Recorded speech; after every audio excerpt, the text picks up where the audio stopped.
নমস্কার বন্ধুরা, আমি সুতৃষ্ণা। কথায় আছে মাছে ভাতে বাঙালি। চলুন তাহলে বানিয়ে ফেলি আজকের রেসিপি মাছ দিয়ে। নিয়ে নিয়েছি কাটাপোনা মাছ ৫ পিস, নুন হলুদ মেখে ভালো করে ভেজে লাল লাল করে ২ পিঠ তুলে নেব। এবার ওই তেলের মধ্যেই কেটে রাখা আলুগুলোকেও সেমভাবে ভালো করে ভেজে তুলে নেব।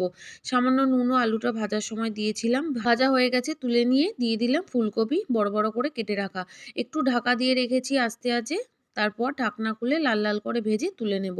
আবারও একটু তেল দিয়ে ফোড়নে দিয়ে দিয়েছি কালো জিরে, একটা টমেটো, দিয়ে দিলাম ধনে জিরে বাটা, ফুলকপি আলু ভেজে রাখা, দিলাম সামান্য হলুদ গুঁড়ো, লঙ্কার গুঁড়ো আর পরিমাণ মতো নুন। এবার খুব ভালো করে আলু আর ফুলকপিটাকে কষিয়ে নেব।